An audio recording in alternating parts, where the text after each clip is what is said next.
ગુજરાતમાં બીએલઓની આત્મહત્યા અને સુસાઇડ નોટમાં લખ્યું મારાથી કોઈ પણ કાળે હવે આ એસઆઈઆરનું કામ થઈ શકે એમ નથી. યાર વિશાલ, હા ભાઈ, સાંભળ્યું આ ન્યૂઝમાં શું આવ્યું કે ગુજરાતમાં એક શિક્ષકે એક બીએલઓએ આત્મહત્યા કરી લીધી છે. શું બીએલઓની આત્મહત્યા?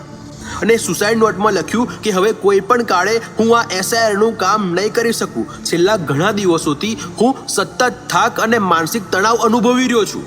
અરે આ શું સિસ્ટમ છે યાર? શિક્ષકો ઘરે ઘરે જઈને ફોર્મ ભરે છે, એને એપમાં અપલોડ કરે છે. અરે અહીંયા તો શિક્ષકોને પણ કામદાર મશીન બનાવી નાખ્યા છે. હા યાર, એક તો આપણી એજ્યુકેશન સિસ્ટમના પણ ઠેકાણા નથી. અરે યાર, શિક્ષકોની ભરતીઓ પણ નથી થતી. અને જો આવા શિક્ષકો જ આત્મહત્યા કરશે તો શું થશે આપણા દેશના ભવિષ્યનું? શું થશે સ્ટુડન્ટોનું? શું થશે આપણા બાળકોનું?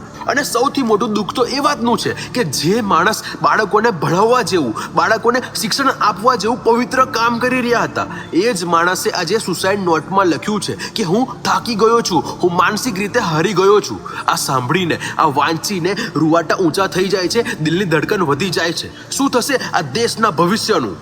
યાર, શાળાઓમાં શિક્ષકોની વિદ્યાર્થીઓ વાટ જોઈ રહ્યા છે, રાહ જોઈ રહ્યા છે ભણવા માટે, અને શિક્ષકો ઘેર ઘેર ભટકી રહ્યા છે, દરવાજા ખખડાવી રહ્યા છે અને અંતે આત્મહત્યા કરી રહ્યા છે. ક્યાં જઈ રહ્યો છે આપણો દેશ?